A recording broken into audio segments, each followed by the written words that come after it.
Hey, what's up? Just getting back into the swing of life. This is the first week in a while where both kids have been going to school every day. So just now starting to feel a little bit normal. Two? Uh, uh, just feel slammed by things in general, but especially all the Internet Archive stuff Yeah. for the past 5 days. I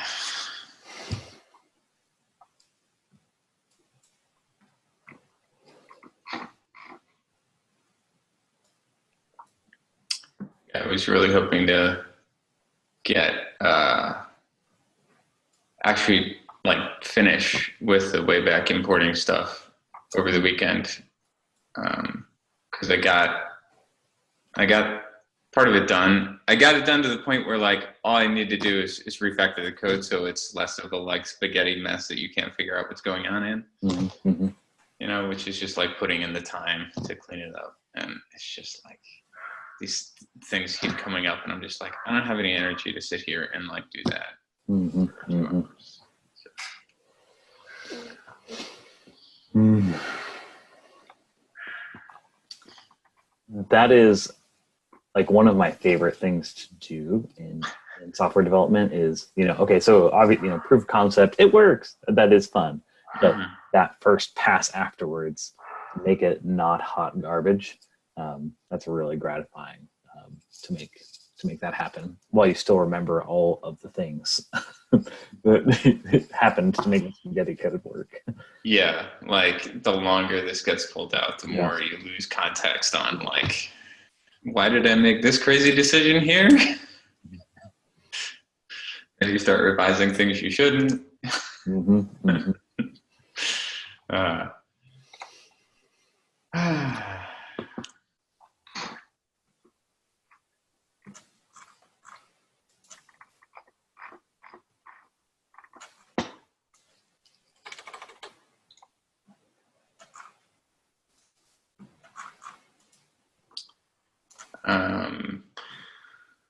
I don't know if did Gretchen say she was going to make it? I didn't see her say she was not going to make it, but usually Okay. the default is present. I saw Dan's message that he was going to be running late. All right. But yeah, we're just about to click over to 5 after.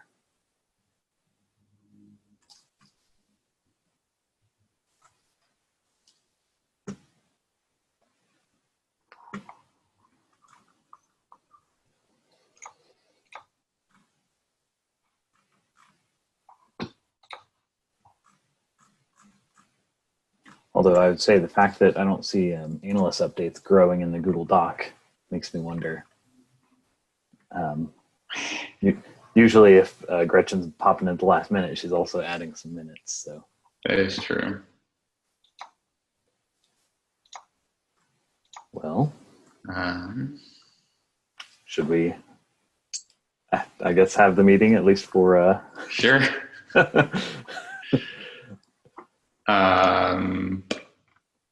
Is there anything? Yeah, anything we should cover from my stuff? I mean, you're doing lots of stuff, and then other stuff is happening, and people want you to do more stuff. Like it's a good. There's juggling going on. Yeah. No, that looks pretty straightforward. I mean, it's not straightforward, but nothing there raises giant questions for me in a way that I think I can act upon in the next 5 days or 4 days. Okay. Hey. There's Gretchen. Hello. Sorry I'm late. No worries. We're glad you're here. Thank you. Yep, and mine I haven't even really resumed yet. So Okay. it would be in my own best interest to wrap up that as much as possible while I'm still getting paid for it. But you know, that's if I pass the contract, I'm gonna wrap it up just because that would be annoying to me to not. Thank you.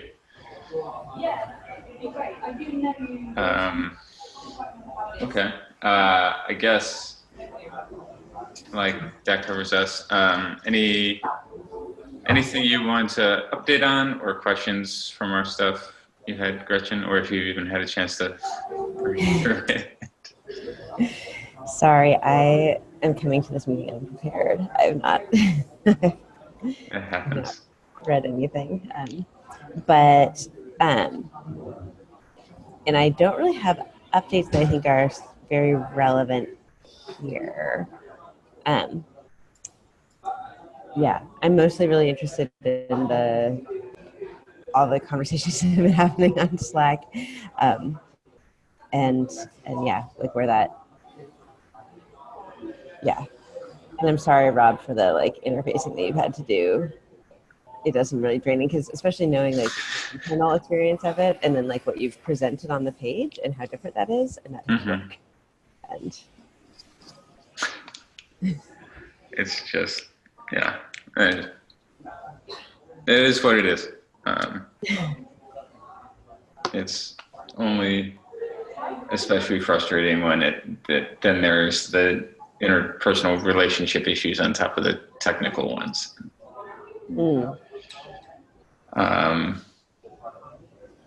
But whatever, that happens, I guess.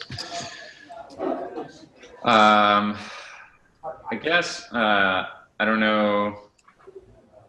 Dan didn't have an ETN when he might show up. So I feel like the only web monitoring-y technical thing to discuss outside of all the things about walk that we should probably get to in the cross team part is tagging for web monitoring UI.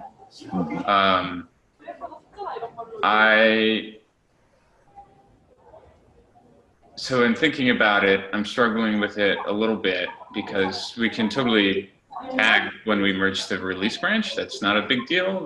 The problem is if we don't understand what the interface boundary is that Wayback folks care about, then we don't know how to tag appropriately. Hey, Dan. Hello, sorry about that. No worries. Lots of upper management in that. I can't just bail on those. Totally. I think we were just, we just zoomed through all the updates. I don't think anybody had any major questions for anyone. Right. You probably haven't had a chance to look through them all. Yeah. And we're just starting to talk about the tagging thing, which I think like it's no big deal to try and tag the releases when we merge to the release branch. Yeah.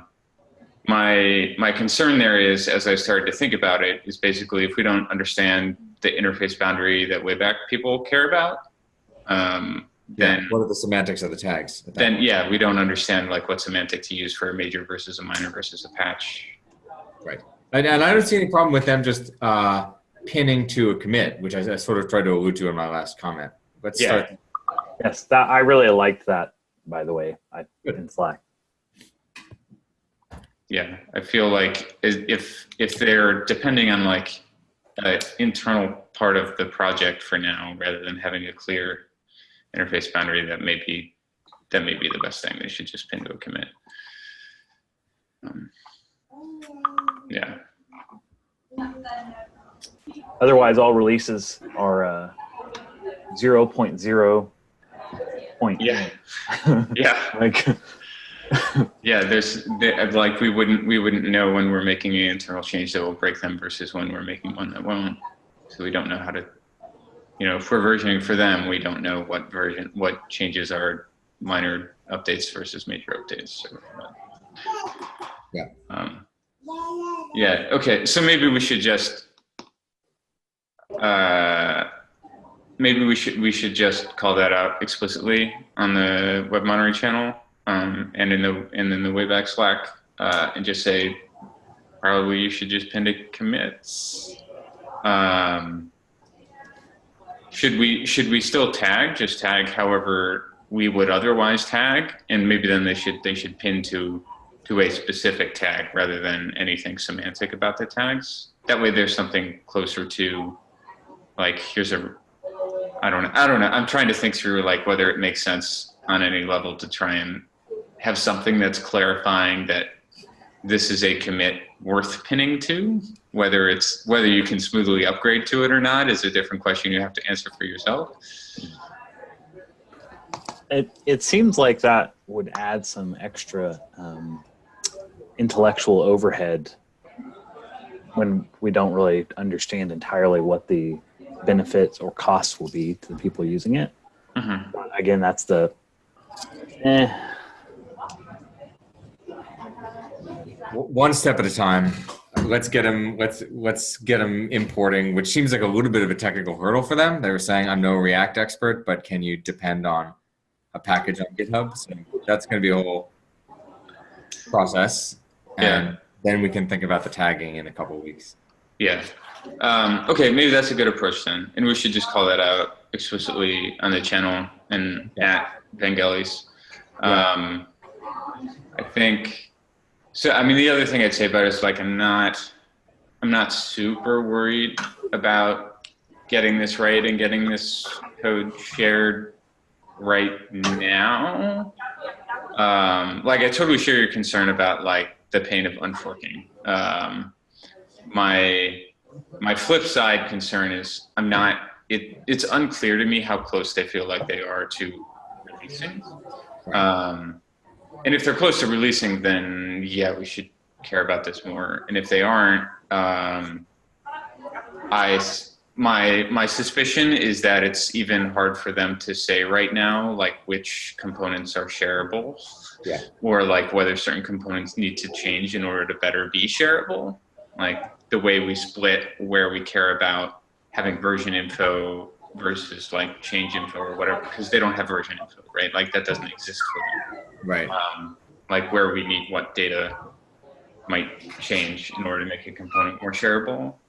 And so like if they don't have clarity on that on their side yet, then it's like hard to make good decisions about sharing. Yeah, I think the important thing from my point of view is I was worried that they were going to keep diverging, and then the first time we'd have a conversation about sharing new code is when they're like, oh, can we have this new feature that you have, and can you help us do it or something? Or they had something cool that we obviously want and could use. And then they say, oh, we don't have the bandwidth to unfork. But if they're saying, we do have the bandwidth to unfork and we do want to go that way, I immediately feel better and I'm not too concerned about timelines. Cool. Okay. Okay. I think we're all basically in the same place there. Do you have? Yeah. Also, just in terms of how close they are to releasing, based on the sort of like, non-technical conversation I had with Mark a couple weeks ago, it sounds like they've been stuck at like 90% of the way there for like 6 months, or maybe a year, or and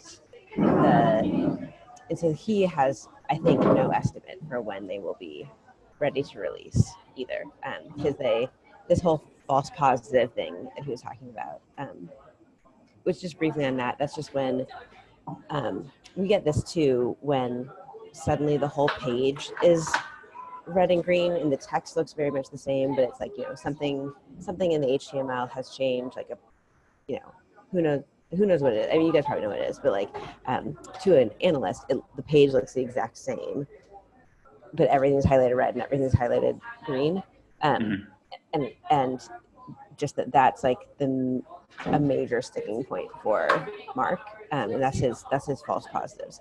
Something has changed in the HTML. Each one of those always shows that something has changed in the HTML, but the visible text has not changed. Okay. That's helpful to have elucidated, because actually it would really help us to have some examples from them of that, because I think in all the cases we've seen of that, it's not a false positive.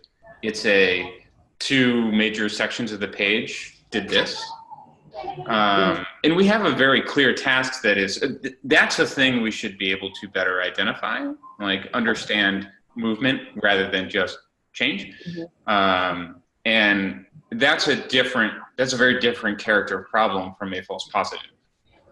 So if he's also seeing things that are like legit false positives, that's important in understanding what actual problems we're encountering.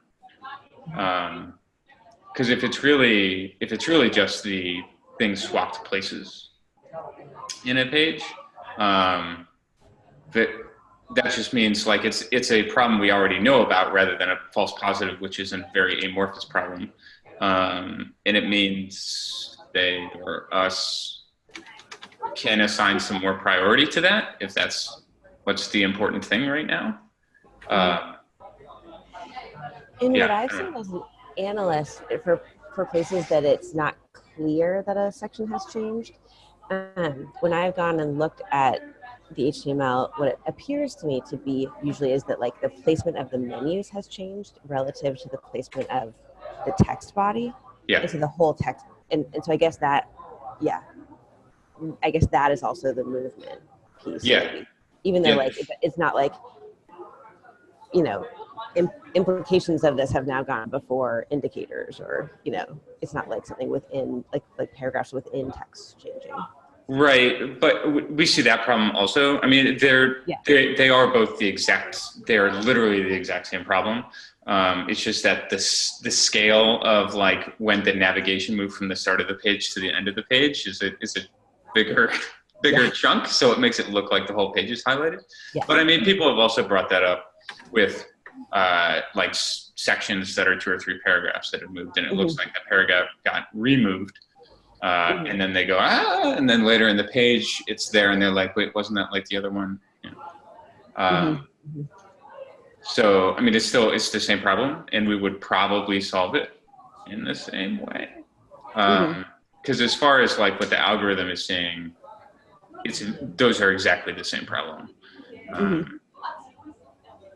And I can think of a straightforward-ish, low performance way of solving that in a 2-pass rather than like right now we just do a single pass of looking at everything. Because then we can do a second pass and take the things that were added or removed, right, and compare those. And then say, oh, if 2 of these are the same, we can call them a move rather than a add and remove. And then the rendering side gets more complicated because we have to deal with this like new type of change, but that's totally fine. We already have that in the link stiff, and so it would be like adding that kind of concept. We don't have a move in the link stiff, although you couldn't have a move in the link stiff because it's alphabetized. We handily worked around that problem there. But the link stiff has a third type of change. It doesn't have just adds and removes. And so it's the same, like we have ways to do that, ways to model it. And just adding that concept. Anyway, long story short, that's a problem. At least we have a handle on the problem. And because we have a handle on the problem, there are straightforward-ish solutions. They just need to be bumped up in priority. And yeah, I guess like knowing that means we should bug Mark, or I should bug Mark about getting some examples of what they're seeing, because if what they're seeing is that, like if they haven't identified the actual problem, then we can just do that for them. And B, like we can point them to where we already have issues and writing about like the nature of the problem and how to resolve it. And then we can decide what the priority is. That sounds like a nice place to turn this conversation, and have been a little more useful. I think that's where Mark was trying to go, and then we found that giant copy paste commit. Yes. Yeah. Okay, I'll make it my action item as soon as we hang up to say we don't plan to start tagging until we understand a little better when we should tag and what we should call them. Please into commits and ask us for help if you can't figure that out. And then Rob, you'll maybe move to this understanding the false positives, what they call positives. Sounds good. Great. And can we keep that on the archiver Slack and try to hold the line on not having development conversations where most AG people can't? I am very happy with that. Right.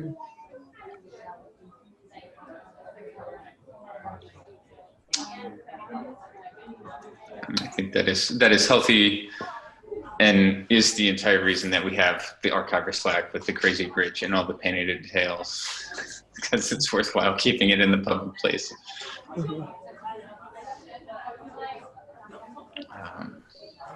All right. Anything else we should talk about, or should we disband for 7 minutes? Well, this is my last meeting as contractor, so that's been fun. But, Thank you so much for all the Kubernetes work and other things that you've gotten done. It's not, you have definitely gotten like some super valuable stuff done. Thank you. It is really satisfying to have that checked off. I probably will attend another meeting or two, basically as I'm wrapping up this routes, add the raw route work, just not as an organizer, but as a person that shows up. But I probably will trail off after that, at some point. Understandable. Okay. Well, your volunteer contributions are obviously always welcome, but not in any way expected. Okay, well, I think we could wrap the dev part of this get together, as far as I'm concerned. I guess we can move straight to cross teams since Brendan's here. All right. Did Kelsey say she was going to try and be able to call in, or no? Kelsey's in China. Yeah. I think it's fair to say she's not going to be able to make it. Yeah, that was my And assumption. if she does make it, I'll tell her to go be in China and not on a call. Okay, well, I'm not doing cross team, so I'm out. Okay. All right. All right. Bye, Jason. Bye, Jason. Is there anyone else who we're waiting for cross? Okay. Yeah, because Kevin's also out. He's just finishing up some time off. So Yes. just me you get. Okay. Sorry I didn't reply yesterday on the watch stuff. It's just like It's all good. It's too all much good. from everything else. Yeah, man. I guess like for my part, good to have some clarity there, even though it makes me kind of sad. And even though I also feel like I have no right to say anything about it because I feel like I have not fulfilled my end of things I was supposed to be doing for WAC. I feel not that this should change the decision on anything, because at the end of the day, unfortunately, like a lot of things with priorities for the web monitoring dev work depend on me. I think a lot of things with priorities for WAC depend on you. And I feel like in general, I've been trying to push that we should work hard to be good and clear about like what we can actually contribute. And I think this is a good step in that direction. But from the web monitoring side, I think we have to figure out what to do now, because I have, at the same time as I've been trying to be clear, and I've probably been like bullishly bearish, unfortunately. Like I have also like pinned a lot of like things will be better once we can figure out how to manage time better, because this is an important initiative. And if we're sort of putting it to rest for now, you gotta like stop thinking that way. Because we do. I mean, I just feel like I'm struggling so much with the way back stuff for the past 5 days, and it's just like I wrote some things to Mark, which I think I shared with some people about how Archive It probably can't solve our mapping, like need to map stuff issues, and I feel a lot of stress and struggle from some of the analyses that we try and write and output in web monitoring that I always feel slightly iffy about, because it all depends on the sample of pages we have, which is a very, very biased sample. And it also is a weird sample as time marches forward and those pages like move or go out of date.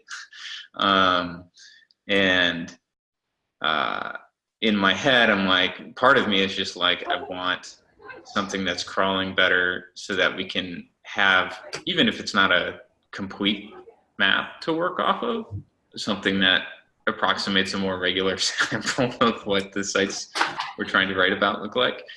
And that's still a problem we need to figure out how to solve. But probably the useful thing in all this is that as much as we need to solve it, that means we need to be much clearer about how we shift around who's working on what and where we're dedicating time and how important it is to solve that. Because this makes it really clear, like who has time to do what. Anyway, that is a very long soliloquy of my thoughts. I'm sorry, I should have written all those in Slack instead of 5 minutes saying them here. So I'm behind, and this is the first time I learned about walk being put to rest. That was a nice, I guess, elegy for walk. That was a soliloquy.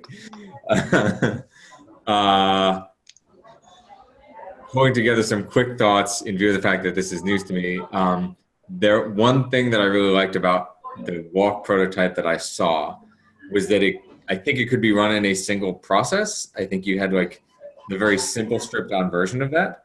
And when I combine that with our plans to rewrite the Rails app in Python, which seems like we've been serious about wanting to do that for about a year or more than a year. And that might be something I could actually help with, more quickly than I can contribute to Rails. And I also think about, there's a lot of prior art on scraping that maybe isn't as rich for everything that we want it to be, but what if you could plug in Scrapey or some sort of existing prior art like that? If you could get and then another thread that I want to pull into this is, Rob and I were talking about how difficult it is to go to an event and get a contributor, because it's just such a complicated project. And we've had a lot of conversations about how to approach that, get people to contribute to maybe just the UI or just the processing and work against the staging app in public, blah, blah, blah. But if you really could have something that was just a React app and then a pluggable Python thing that could be run in a single process, that buys us a lot in terms of scaling our contributor base. And is that where we should direct this walk effort, to think about what can the existing scraping tools do for us? So much so. I'm glad you got caught out. I remain eternally optimistic. I think that this is a really nice, us coming to our senses about the scale of what we were sort of thinking for walk, and like how, we were really excited, Rob, about the fact that we got our heads around an architecture that we were both pumped about. And I remain convinced that architecture is really, really, really good. It's just also the implications of what that architecture creates are the real problems, where it's like, oh shit, this means that we just are starting to spit out reams and reams of data, and then we need a plan to store that. We need a plan to maintain that. We need a plan to audit when that thing's made mistakes. And that's where I think things get really tough. Gretchen, would you mind muting? Sorry, just a bunch of background noise. But yeah, I think, thank you so much. I apologize for being like, Gretchen, could you stop making noise? But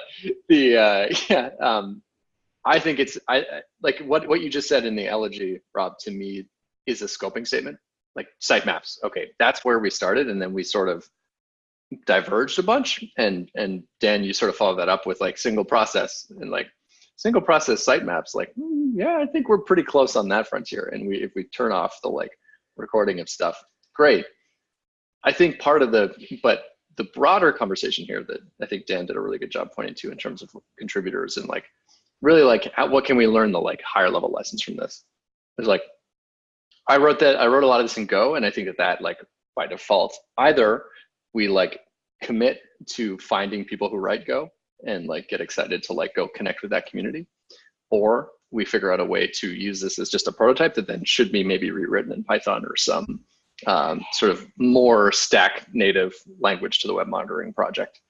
I mean, I think Go is the right language to do that in if you're super serious and have money, right? That seems like the best. If you need it fast, but fast isn't really one of the top level requirements of this project, right? Consistent and the sort of counterpoint to the, maybe it is, maybe it isn't, but like, yeah. I think the real concern here is just, can we scope the project properly? And can we go ahead, Rob?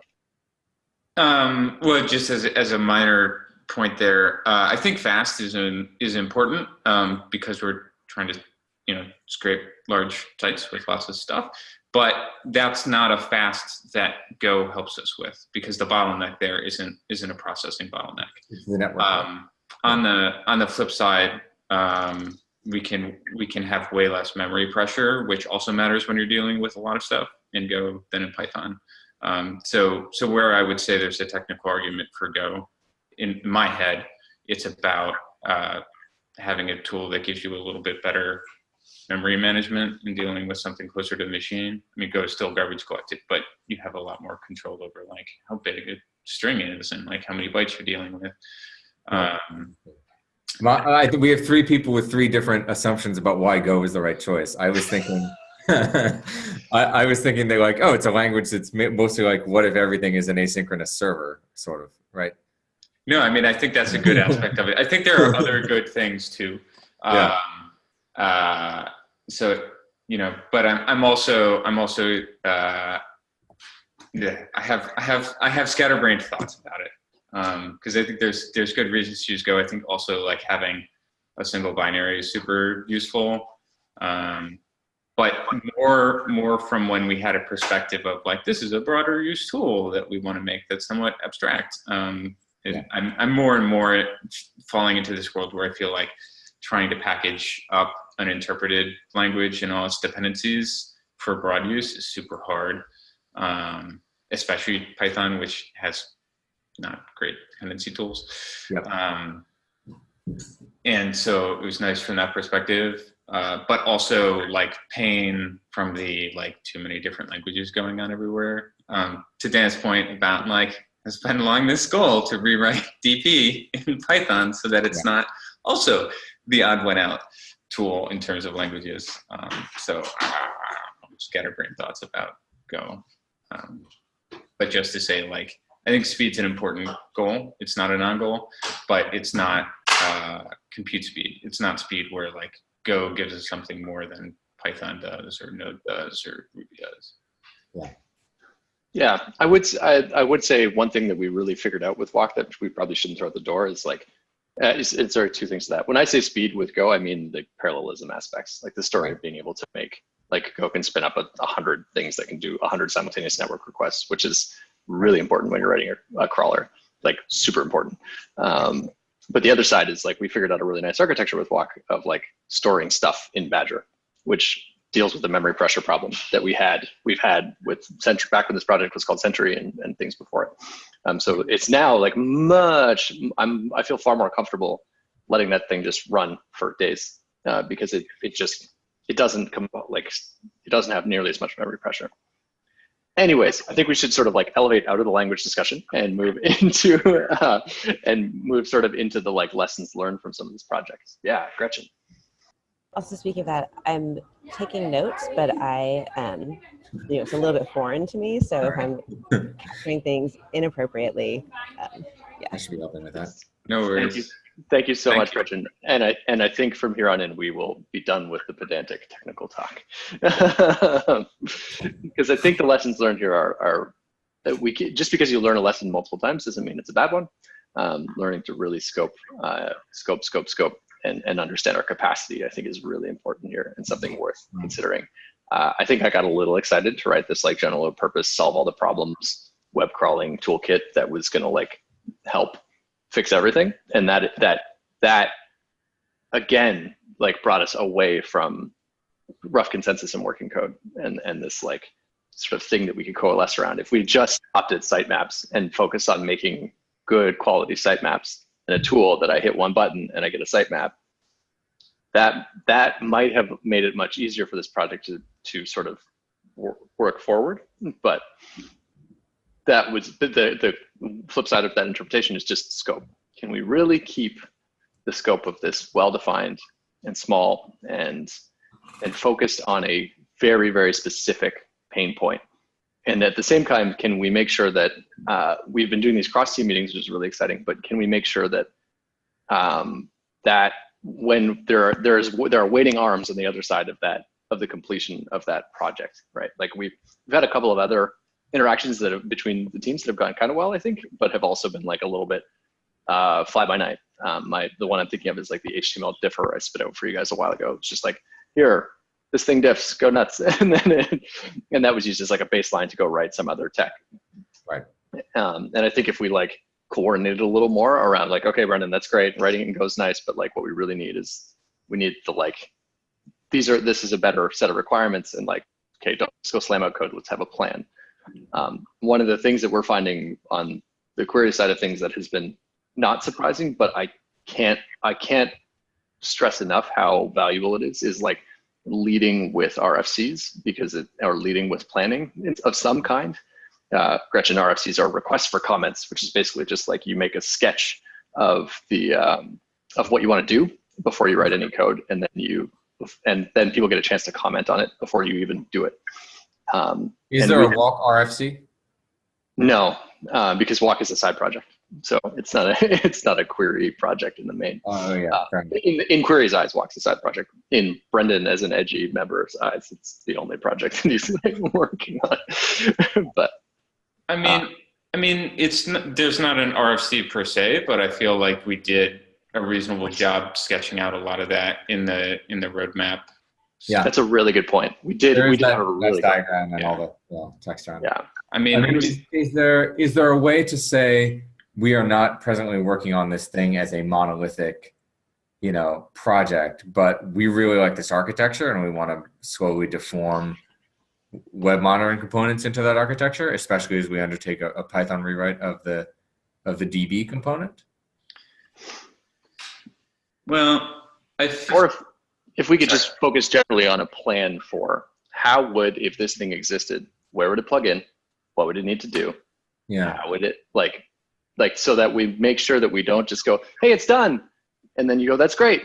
We have no plan for how this makes its way into our stack. We have no plan. But I'm trying to focus on, it seems like you guys have found good interfaces. And yet for every task that's being performed there are existing tools that might not be as good as what we could come up with, but on some level perform that purpose. So what would it look like to build walk out of existing tools with similar interfaces? Does that even make sense to CJ?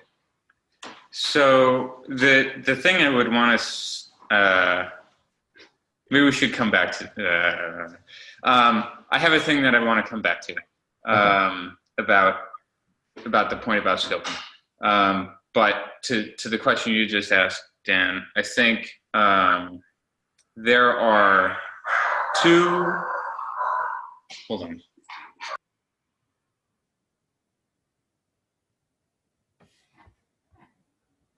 Was someone making a smoothie next door, or? No. So the person downstairs has two young dogs that are, when they start going, they start going. So what was I saying? Oh yeah, existing tools. So I feel like there are three that we gave a brief look before really jumping into walk, and I think it's still, those three are the only really relevant existing things. So one is Simple Crawler in Node, which in my attempt to run it against all the Noah stuff, I think it has some memory pressure issues, but also that was a giant crawl because it was everything.noah.gov. And I ran it on a super tiny machine unintentionally. I wasn't paying attention. I thought I was on a bigger machine. So I'm not sure how bad those memory problems are. There's ScrapeEye. And the reason we sort of skipped past ScrapeEye without giving it a deeper examination, or at least the reason I think we did, is that we had as a core goal for walk being able to not just do a single process, but distribute across a bunch of machines. Because if the goal was to do all the same monitoring across all the same domains that we currently do, then it was going to be critical that we do the actual scraping part across many machines, or at least many VMs. Yeah. And ScrapeEye has some, like, there's a fork, and then there's also like a plugin to do that. But in my brief look at them, like, it seemed like things get super complicated and crazy when you try and use those. So like ScrapeEye doesn't seem to have great support in the distributed world because it wasn't built with that first class. Yeah. Even though there is like at least semi-clear place in the architecture to stick it. And its architecture does at least vaguely, not exactly, resemble what we planned for walk, actually. And then the third is Browsler. And I think we sort of shied away from Browsler because, like, it seems like a super complicated hodgepodge of a lot of different things. Like, Browsler is the approach of take all the existing tools and put them together in a way that works kind of like Internet Archive and solves all these problems. But in doing so, like, you got to understand all these different tools and set them all up right. And I think it was an important goal to us to keep it less insane. Yeah. What about Web Recorder? Was that in that list? Is that not in the same class? So I always feel bad about this because I've taken a quick look at Web Recorder and not a deep look at Web Recorder. So Brendan, please correct me. But my understanding is Web Recorder is mostly focused around how do I make a really high fidelity recording of this URL, and it's not a system for saying, hey, I want to like crawl this domain or scrape this list of pages or whatever and do all of those. You have to build a system around Web Recorder to do that.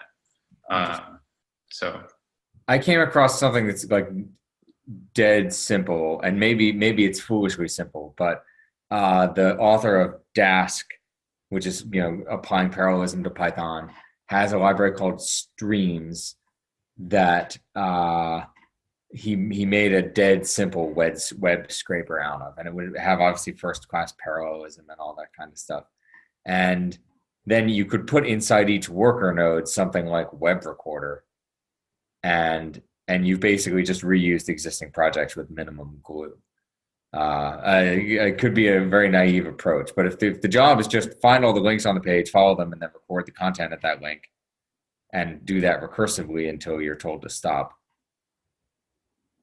I don't know. Maybe I'm just suggesting going down the path of walk again. I don't want to do that, but I guess I'm repeating myself. But can we take this architecture and achieve something like it in less work, and therefore get us out of this hole of having to rely on archive it? Because it sounds like our plan A for that has collapsed. So I'm wondering. So, oh, sorry, Brendan, you should go. No, I'm done. That's it. I mean, Go ahead, Rob. I was just going to say, with some irony, it feels like the stuff we did get mostly worked out with walk is the part where all that's most shared. Like, what walk can already do is like the thing that Dask can already do is like, and the question parts mostly are in better plugging in how we, figuring out how we save that data and in what format, in what way, better plugging in like how we do an actual scrape and create it. So like one of the things we talked about doing with Walk that was supposed to be on me is to automate headless Chrome to pull in stuff, with one of the goals being that, so I don't know if you read the post that I don't know his actual name, posted in either general or random on the Archivers channel about the like cookie, not poisoning, but like cookie confusion issue that causes, salute, on Wayback, which is related also to like the out of order stuff we know about on Wayback. And so like the two, in my head, like the two really big things on the recording side that were important to me in Walk was that we would better be able to record chains of redirects. And so from a first URL, we should keep in the index information about where that pointed, and where that pointed, so that you could start from one and you could jump to any point in that chain, and probably most ideally to the end. And that we'd also keep hashes of those things so that it was clear, like when the target of a redirect changed, because we have so many problems with the amount of work it takes to scrape Wayback because of that. And then the other one was when we capture a page, do it in a way, and so this would have been straightforward-ish with Headless Chrome, where we also capture all the sub-resources and a hash of all those things, so that we can say, not only like here are all the sub-resources that went like with this view of the page, but we can also say, not just here's a hash of the response body, but here's a hash of the response body plus a sub-resources. So like, if you want to compare like exactly like what a page was versus just the response content like we do today, like you have those opportunities. In the idea that would mitigate a lot of these like well-known issues across other archival systems. And so like we hadn't solved that yet. We hadn't solved like how we're going to store that data, and we hadn't solved how we're going to represent that data. And those are all things that we would still have to solve, I think, with all these other systems. Right. Yeah, I think I want to back up a step. The reason that I thought I recommended shitcanning the project was because of my fear of the institutional burden that this would create. I think the real challenge is actually, I think I'm quite confident actually that I could pound out the things that get us from here to something that records to S3 using what we've made in a baseline implementation, like in a weekend. I'm actually okay with that bit, because I'm really confident in what we've sort of designed. The thing that I'm really nervous about is the cost that comes with that, and the subtle fact that we're spinning up an internet archive at Edgy, and would sort of have to figure out a way to resource that project and satisfy those ever-growing content guarantees. And that for me is like, if we step back from the technology for a second, that's the thing that I think is dangerous, is the like, I don't want to have the archiving working group secretly spin up this thing that starts to consume more and more resources over time that we then need to go apply for grant funding for, et cetera, et cetera, et cetera. There are some like distant future ways that we could potentially solve this that involve the word distributed that I don't want to bring up right now. But I think the truth of the matter is we need to be very careful about how. I really love the way that I think the web monitoring project has been very successful because of its scope, and because it's like really focused on delivering this one concrete piece of value. So what if, go ahead. Yeah, and so to that point, I think that we shouldn't overlook how valuable the just give me a sitemap problem is, because it allows us to continue to work on Walk from a technical perspective and not bring in institutional burden around storing and availability of the archives themselves. And I think if we really focused instead on, I'm very confident in the Walk architecture. I'm really confident in where we're going with it. I just don't want to I want us to be a little more cogent of what we're setting ourselves up for. But if we scoped out a project that was like, cool, can Walk create sitemaps that can help web monitoring have a better image of what is being monitored, that to me, if we spent some time just making sure that we did that better and got redirects right and like nailed some of these problems down, now we have a working crawler and we can start to talk about what it would mean to turn the record button on. And do we then instead focus really heavily on a good work implementation that we then work with the Internet Archive to send the stuff there and say, cool, as long as we're spitting out works that are really nice, you can use them. And can we sort of work together on this instead of, pushing resources into separate places? But along with that, we might want to make sure that we sort of are exposing APIs that actually sort of solve some of the underlying problems. So the question is just how can we keep the project alive? I think it's really worth working on. To me, it's just really important that I don't want to say, when the question came forward of like, we should totally go chase 75 grand to like put a dev on this, I was like, that we need to stop, and we really need to think about how that person's success would be defined and what sort of like asks they would be creating long term. And I couldn't find a way to say that paying that person $75,000 to work on Walk wouldn't create a $150,000 ask on the next grant. And that for me is the like scary thing. So if y'all can think about a way around that, I'm all ears, but I want to make sure that we're sort of like being careful about that conversation. I think a smart takeaway point is a good scope for Walk right now in terms of development effort is a sitemap builder, and that's probably the top line. Just to explore the idea of edgy recording the web. I do like your idea that if we can export work that doesn't lose in that encoding whatever information we're capturing better than IA is capturing, then that would be a win for us. And I also want to point out that we don't need to store the history of the web in the same way that they do. From our point of view, because we care about diffing, we can decimate as a function of time. We want to keep the oldest one, but we don't need every single one. That might save us and avoid the cost problems you're seeing. So the thing, I agree with all of that. I really agree with your saying that at the point that we start talking about like paying for a dev specifically for this, we need to back up and have a really clear understanding of how the person is successful. And I especially echo that because I think we've screwed up a whole lot with people on the web monitoring side failing on that measure. On the flip side though, I feel like we had some massive, like unbelievably massive miscommunication about expectations, because on the point of like we're reproducing the Internet Archive, I think partially I want to push back on that idea a little bit, partially because what Dan just said, we don't have quite all the same requirements of them. Also partially because the scale of what we're talking about is like minuscule compared to what they're doing, and I think that's really important because I wouldn't even attempt to like want to try and replicate what they're doing. They should do it. And if we really cared about that, then we should just all like donate our services to the Internet Archive.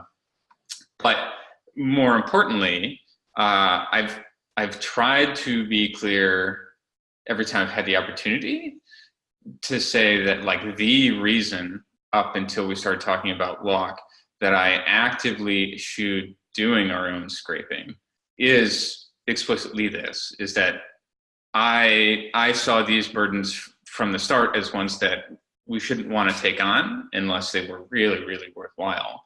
And for my part, my initial assumption was they weren't super worthwhile. We could totally pay, $3,000 a month to Versionista to take on those burdens, or whatever to like archive it, or Wayback to take on those burdens, or whatever. And I've changed that opinion, which is what made me say it's worth even talking about like doing the scraping stuff with Walk, is that we've had so many issues trying to integrate well or being able to get the data we need or whatever, depending on other parties, that it is worth thinking really hard about taking on that burden. So I totally hear your concerns there, because those were my concerns from the start. But also, I started the initial discussion with you about an architecture for doing this stuff out of a specific recognition that those burdens might actually be worth taking So we probably super miscommunicated from the perspective of, in my head, I've been thinking about that specifically from the start. And I feel like I clearly didn't communicate that to you, because you're looking at it now as like, that's a sudden new thing that has to be thought about. So like, I agree it's an important question, but also I walked into this with the expectation that that's just what we're talking about at this point.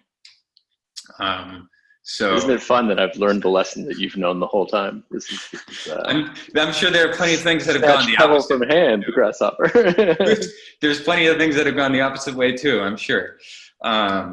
So like, just to lay that out there. No, totally. And everything we've talked about is completely consistent with that, right? Like, I really, now replaying the conversations we've had in my head, I'm like, oh, that's where Rob was pointing to this, that time. Okay, cool. My active listening skills need some work. But yeah, I think this is really productive. I honestly feel like we're coming up to an understanding of scope that is clearer. And I think that, but on top of that, I think we're honing in on the rub here, which is we need a clear plan for how these kinds of things land inside of the web monitoring architecture. We've done this. We've really put effort into like API definition and stuff. But I think what we haven't done is the work of cascading and decomposing those goals into something that's more achievable. Something that's like, cool. Can we, if we had a process that generated a sitemap once a week, we would work with this person who does our DevOps, and we would have that person would take that on and run that process once a week as a trial. And then the way that we would upcycle that, the output of that process would be this way, and we won't do that until it meets until it looks kind of like this. This is all, we don't need to be so procedural about this, but I think like the thing I really want to focus in on is this definition of small attainable goals that compound in a way that allows us to decompose this massive software project. Because I think everything you guys have just said feels like a much more articulatable vision. And we've had a little bit of drift in the understanding of what the project looks like. So I thought we had to rebuild the Internet Archive. Now I know we only need to retain a 2-week rolling head of the internet, which is a lot easier. What's the most productive action item on this? Is it like a 2-hour meeting that we take notes on as we go and try to like take a second pass at an RFC, or? I think we should keep this async. Work independently on writing something up. Go ahead. But yeah, I really do think that we should work on figuring out a concrete method for sitemaps to land in the web monitoring project. And a promise needs to show up on both ends. One, that someone will write that software. And 2, how that software is going to get used once it's written. How you feel, Rob? I feel okay about that. Do people have 10 or 15 more minutes? Yes. Okay. My life is lived in 15-minute increments, so let's be quick. Okay. To make sure it doesn't fall off the radar, before we dive any more into that, does this mean we want to actually not quite shut down WALK? And specifically, what are the implications for the Open Road Foundation application? Because I feel like we do need to answer that ASAP. Because if we want to back off of that, like we need to be clear with them, like now. Completely agreed. I feel like this, if we can really keep the focus on sitemaps and like we've made a mistake of promising timelines that are just straight up unattainable. So if we try and do the opposite and say we're going to do sitemaps in a timeline that matches what we promised before, I think that absolutely means we shouldn't kill the project. I would really love to have one non-query thing that we're doing in archiving that is sort of like donating my dev time. This would be a really nice thing to keep working on, because we've put so much time into this. Like, let's not let it die. So yes, I think a minimum proposal around like sitemaps, if that's okay. I don't know, is it? Can I say one thing before answering that question, which is I just want to like push back a little and make double sure that we're not in a space where like we're excited because we've rethought it and we're like rescoping a little again, and we're not, like the important thing here, like in this initial, like maybe we should put it to rest, is being real about the amount of time that we actually can donate, because I think it's I think it's really bad for us to ask somebody for money to support something if we can't actually do that work. Like if the money doesn't actually enable something new, then people don't have the time to put in, then like we need to be clear about that. So I just want to like double check, like assuming we can make this change in direction is worthwhile, like are we really good continuing on asking for that grant? I feel like the answer is yes. And the only reason I'm saying yes, because of the thing that is different. I know WOC knows how to generate sitemaps now, right, today. And so there's no new thing to make here. There is tuning this thing. And so all of the time that I'm going to be putting into this is making sure that it meets a set of requirements. And the time is going to be going into defining the requirements, which is different in my mind. The other thing is like, if there's another engineer, another person, we have a better chance of making this work, just because they may not know how to write Go, but I know that I can write a really well scoped issue that, and I've been doing that in other places that helps lead that person to the right thing. So I can and will promise sitemaps. I think that if we stay there and everything else is gravy, then yes. Okay.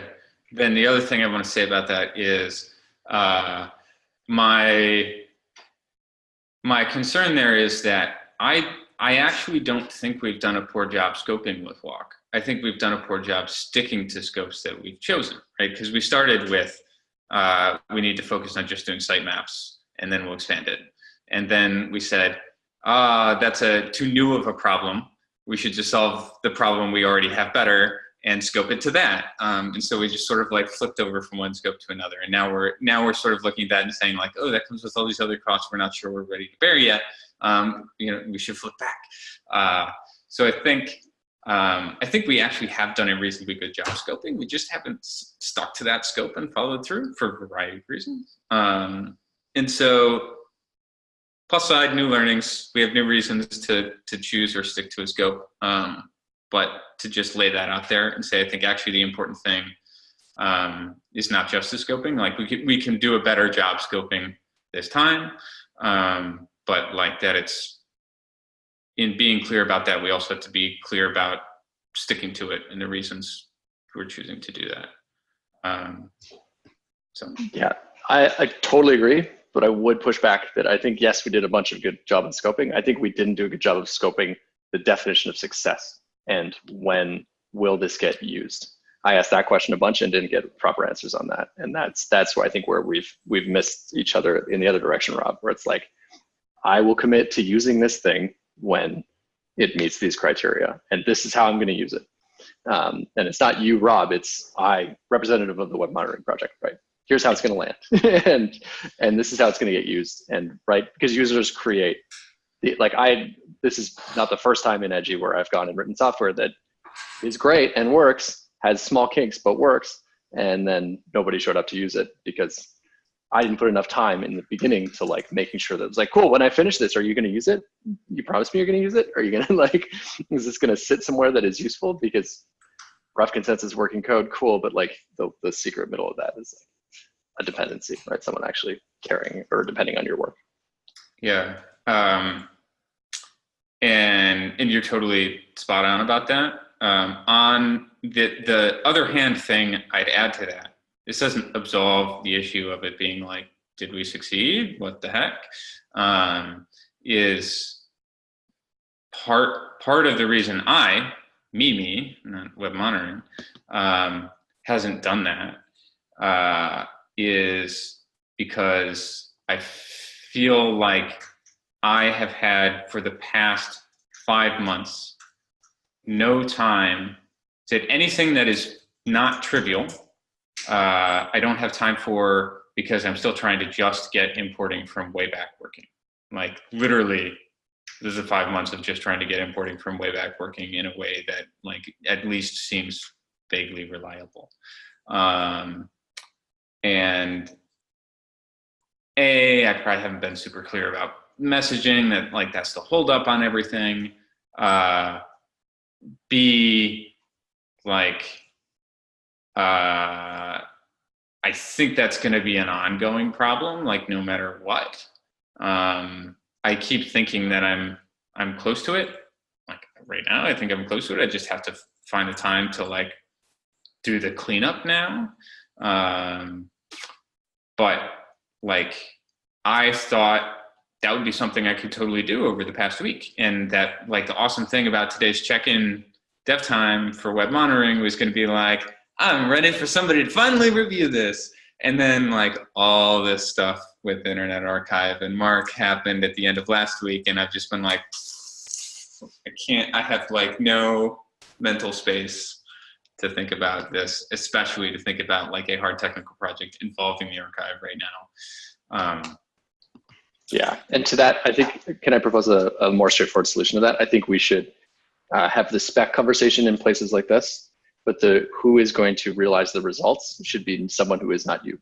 And so I'm going to look at Dan, who is not frozen, and say like, hey, when I finish this, can Dan be my PR review guy who says, I'm going to install this thing, I'm going to run it, and I'm going to say, am I able to actually, Brendan told me that Walk is ready to create a sitemap. Am I able to, using the given documentation and very little outside help, actually run the process as specified? If I can then pass that off to ops person saying, this is how you do it. And the knowledge negotiation has to happen with somebody who isn't you, Rob. The person holding the whole thing up needs both hands to sort of hold everything in place. And then someone else needs to come in and hand you one more pebble and you go, and you sort of like stash that up against the sort of pile and continue to hold things in place, right? I think it's a possible plan. Like I'll be first line dummy user, very good in that role as far as Go code goes. Then we hand off to Jonathan to operationalize it, and then it gets in. Yeah, I think we just need a production line here where the conversation starts as a group, but it ends with a specific person who receives the deliverable and figures out whether it's like usable. Yeah. Sorry, we're coming up on. I guess Yeah. we have a little bit more minutes, but Rob, you keep coming back to the point of how IA and Versionista have both been moving targets and have all these details. And we are mirroring IA effectively, right? We're keeping copies of all these snapshots. Isn't that right? Yeah. So we're paying that storage cost. Eventually, we're going to need some kind of decimation strategy, as I said, which makes us different from IA. Is there a reason that we don't have a wget importer, just for the sake of dumb simplicity? Just to like scrape the sites we care about, just by wget? Yeah. No, other than like would have to set it up. And I mean, I would say for one thing, like one way that we really avoid absorbing too much cost on what we're mirroring from way back is that we don't mirror sub resources and we hash address everything so we don't mirror things that are unchanged. Right. And doing that, like you'd have to figure out how to plug that onto whatever you're getting from wget, and you'd have to be careful about it because like the problem I encountered early on with Versionista was I was really dumb about how we uploaded and saved their information, such that we'd accumulate and rewrite what we accumulated, not just the new things, and that got me a $1,500 S3 bill. Right. And fixing that meant being much more careful about that stuff than we would be if we just like did wget and shoved it all up. But fixing that moved our S3 bill from $1,500 a month to $5 a month. So also like if we can do that, I'm not worried about the cost. Right. There are details to get right about encoding, and this is sort of what you were saying earlier. How do you store it? How do you want to store the stuff that you pull down? And how do you only push up what you need, right? Because that S3 bill was $5 of storage and $1,495 of you sent me a thing. Right. So don't upload it if you're just rewriting the same hashed file. Is that what we're saying? Yeah. Yeah. And this is another thing that's been in the back of my head is like, how do we do that in an effective way with S3 where there's a high latency for every request? You don't want to just be like, do you have this file? No, let me upload it. Because that will like boost the amount of time it takes to do anything by a lot. So we have to have some kind of indexing. AWS now has EFS, which is Elastic File System, which I think is like built on S3 under the hood. So maybe that's a better way to do it because it probably has some sort of caching built in. I have no idea. I don't know what latency looks like on it, but like there is a problem to solve there about like if you're storing in S3, how do you do it at scale without rewriting a whole bunch of shit all the time? Okay, this is great. I gotta go. Let's do site mapping. Let's keep Walk alive. Scope dramatically down, and let's figure out a plan for uptake on this stuff. Okay. I'll throw some, but yeah. Okay. Follow on async. Somebody like ping me on GitHub if you have an issue where you want to have this discussion. It'd be delightful. Cool. Other than that, this is I'm pumped. I agree. Good scope. Not so pumped that I feel like we figured everything out. Just that we have a better path forward. All right. Sound good, everybody? Yep. See you, All right. See ya. Thanks all. Bye. All right. We all good? I think we're good. Okay. I'm not sure if we're gonna stick to it, but it's a plan. So we'll see. Okay. Yeah. Bye.